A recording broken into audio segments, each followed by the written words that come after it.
The girl traveled to a mountain villa to meet her online friends, to make herself look successful.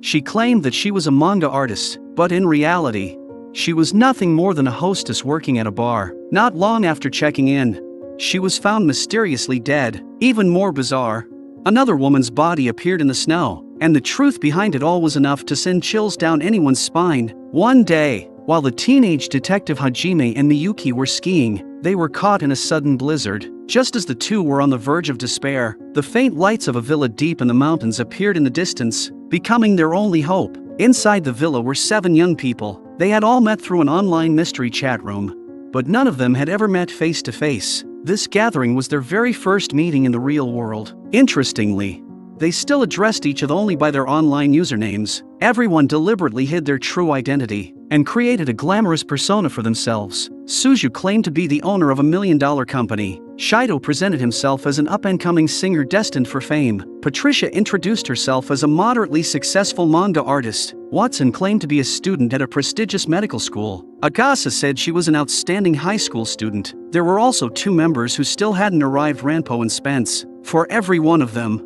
their online username was simply a way to escape reality. In the virtual world, they could leave behind their ordinary lives and become the people they always wanted to be. But in reality, Suju was nothing more than a poorly paid office worker, and Shido was simply an ordinary mechanic who dreamed of becoming a musician. The group warmly welcomed Hajime and Miyuki into the villa. After spending some time chatting, everyone became a little more familiar with each other. Before long, it grew late, and everyone returned to their own rooms for the night. Agasa and the still absent Ranpo were actually an online couple. After everyone else had gone to bed, Agasa stayed in the main house, waiting for him. Not long afterward, Ranpo finally arrived. The moment they met, the two embraced each other tightly, but just then, an eerie phone call shattered the peaceful atmosphere. The caller seemed to be speaking through a voice changer, introducing himself as Trojan Horse. The mysterious caller calmly informed Hajime that Suju, who was staying in room 2, was already dead. Hajime immediately rushed toward room 2 with Miyuki. Coincidentally, Watson was already standing outside. He explained that he had also received a call from someone claiming to be Trojan Horse. According to the caller, Suju had been murdered by Ranpo, which was why Watson had come to check. The moment they pushed the door open, the faint smell of blood filled the room. Suju lay motionless on the floor, already dead. His computer monitor was still glowing. The chat window remained open, with the last message timestamped at 12:53 a.m. Just then, Ranpo arrived as well. He revealed that he had also received a call from Trojan Horse, but this time, the caller had claimed that Watson was Suju's killer. The situation instantly became even more confusing. What puzzled everyone even more was that every suspect had a perfect alibi. According to the computer settings, the internet connection would automatically disconnect after 10 minutes of inactivity. Based on that, Suju's estimated time of death was around 12:43 a.m., but during that exact period, Watson, Shido, and Patricia had all been actively typing in the online chat room. Their chat logs became the strongest proof of their innocence. Ranpo, who had only recently arrived at the villa, also had an alibi. After arriving at 10:20 p.m., he had stayed with Agasa the entire time. Agasa herself confirmed his statement. Every suspect had an airtight alibi. The only remaining person who raised suspicion was the never-before-seen Spence. Everyone had simply assumed that Spence was a man, and Ranpo's closest online friend, since he had never arrived, and no one knew what he looked like or even what his real voice sounded like. If he were the killer, he could have slipped into the villa, committed the murder, and disappeared without anyone noticing. But Hajime dismissed that theory from the very beginning. If Spence were really the murderer, he had never met any of them, and nobody knew his voice. In that case, there would have been absolutely no reason for him to use a voice changer during the phone calls. That seemingly insignificant detail was actually the key to unraveling the entire case. Hajime's reasoning had never been limited to who had the opportunity or who had the motive. Instead, he focused on the logic behind the killer's actions. Every crime has a purpose, and every lie contains the flaw that will eventually expose it. Ranpo suggested that everyone gather in the main house, while he stayed behind to contact the police. But after everyone returned to the main house, Ranpo never showed up. When the group went outside to look for him, they found him collapsed in the snow. He had been stabbed in the abdomen and was barely clinging to life. With his last remaining strength, he managed to utter half of a name pat. Everyone present instinctively thought of the manga artist Patricia, but Hajime once again rejected that conclusion. From the moment they discovered Suju's body, to gathering in the main house, and then finding Ranpo attacked.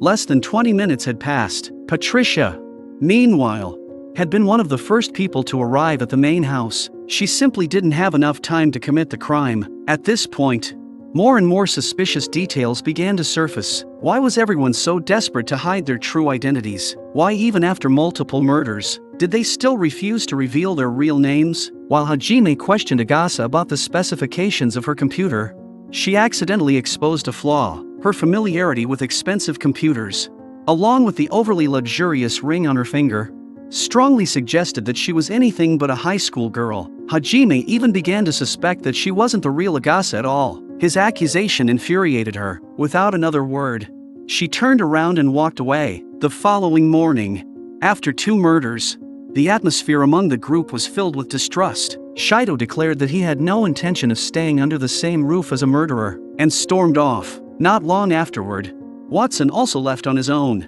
As night fell, everyone gathered in the main house to discuss the case. Suddenly, a loud crash came from Shido's room. When they rushed over, they found the window shattered. Shido, still trembling with fear, claimed that Trojan Horse had tried to kill him. At almost the exact same moment, Watson discovered the body of an unfamiliar young woman, lying in the snow. Among her belongings were books belonging to Spence and a laptop computer. The discovery left everyone speechless. Spence, who had always spoken like a man in the online chat room, was actually a woman. Spence's death completely threw the investigation into chaos, and narrowed the list of suspects even further. Soon afterward, Patricia became the next victim. The killer had placed a container of toxic chemicals inside her room. After inhaling the poisonous gas, she desperately crawled toward the telephone. Meanwhile, Hajime, who was in the main house, received Patricia's call. By the time he reached her room, she had already stopped breathing. He suddenly remembered something Patricia had once told him. If anything ever happened to her, he should check the encrypted files on her computer. The moment Hajime opened Patricia's encrypted document, every lie and every carefully planned deception finally fell into place. Without hesitation, Hajime exposed the truth. The person calling herself Trojan Horse was none other than Agasa. Hajime declared that the woman standing before them was a complete impostor, and the proof was hidden in the chat logs stored on the computer. The real Agasa, who had chatted with everyone online, once mentioned that she received a vaccination in her rarely used right arm. That meant the real Agasa was left-handed, but the woman standing before them clearly favored her right hand. The fake Agasa immediately argued back. When Shido was attacked, she had been together with everyone else. She couldn't possibly have done it, but Hajime calmly replied that the person who attacked Shido wasn't her. It was Watson. Watson attacked Shido because Shido had seen his student ID. The truth was, Watson wasn't a medical school student at all. He was just an ordinary college student. Even then, the fake Agasa continued to defend herself. She insisted that when Suju was murdered, she had been with Ranpo, giving her a perfect alibi, but Hajime flatly rejected it. That alibi had been fabricated from the very beginning. The person dating Ranpo that night was actually Spence. Before the gathering, the fake Agasa had privately messaged Ranpo, using Agasa's online identity, asking him to arrive late on purpose. At the same time, she contacted Spence and took advantage of Spence's secret crush on Ranpo. She persuaded Spence to temporarily swap identities with her. Spence would attend the meeting pretending to be Agasa. Since it was Ranpo's first time meeting Agasa in person, he had no idea what she actually looked like. Naturally, he accepted Spence as his online girlfriend Agasa. As for everyone else in the villa, none of them knew that Spence was actually a woman, so no one could have imagined that Spence and the fake Agasa had switched identities. That seemingly simple identity swap gave the killer the perfect alibi. When Suju was murdered, Ranpo believed he had been with Agasa the entire time, but in reality, the woman beside him was Spence. Meanwhile, the fake Agasa used that opportunity to carry out the murder. Afterward, she killed Ranpo while he was returning to the main house. Finally, she murdered Spence as well, erasing the only person who knew the truth behind the identity swap.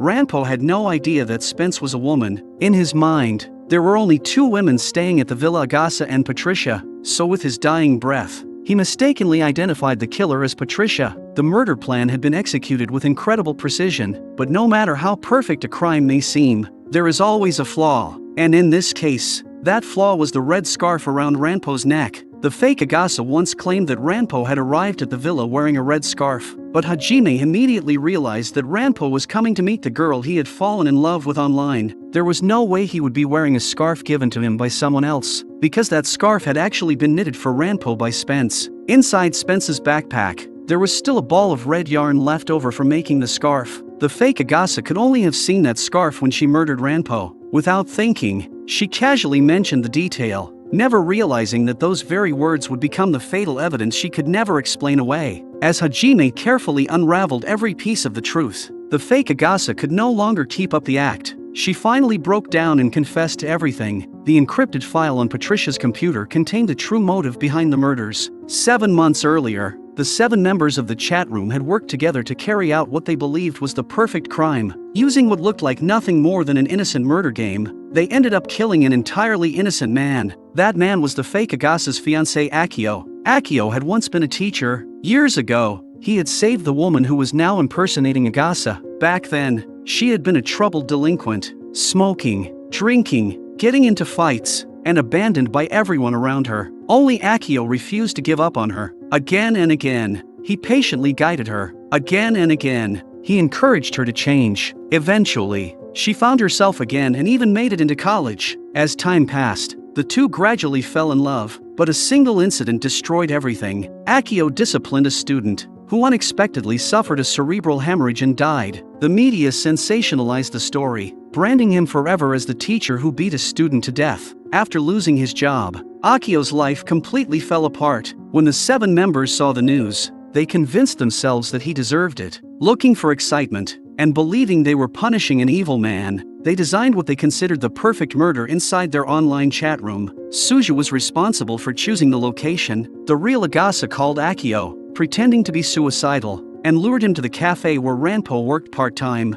Spence spray-painted graffiti on the road outside the cafe. Shido smashed the glass of a nearby phone booth. Patricia left a bottle of bleach inside a garbage pile across from the cafe. Watson parked his bicycle right next to the bleach. Ranpo, meanwhile, used detergent to wash away the graffiti. Each of the 7 people performed only one seemingly insignificant task. None of them directly killed anyone. None of them even knew each other's real identities. But when those small actions were connected together, they formed a deadly trap. After arriving at the cafe, Akio received another call from the real Agasa. She claimed it wasn't convenient to meet in person and suggested they continue talking over the phone. Not wanting to occupy the cafe's telephone, Akio stepped into the nearby phone booth. At that exact moment, Watson moved his bicycle, accidentally knocking over the bottle of bleach. The bleach mixed with the detergent Ranpo had been using to clean the graffiti, creating a cloud of poisonous gas. The toxic fumes drifted through the broken window of the phone booth, slowly filling the enclosed space. Without realizing any danger, Akio inhaled the gas and died. The police ruled the case an unfortunate accident. Every action performed by the 7 participants looked like pure coincidence. There was no direct evidence linking anyone to murder, and because of that,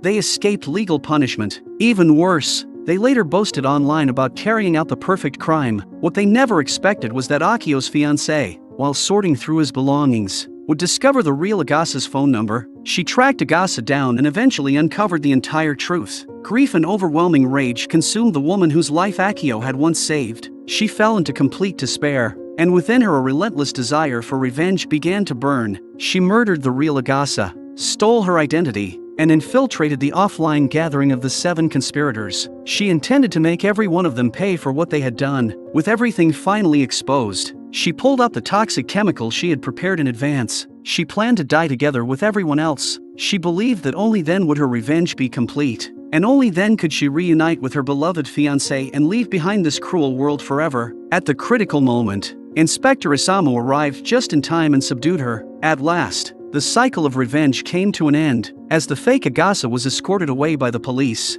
there was no fear on her face, only relief. She had finally won justice for the man she loved. But deep down, she also understood that the path she had chosen had betrayed justice itself, and betrayed the very ideals that Akio had once sacrificed everything to teach her.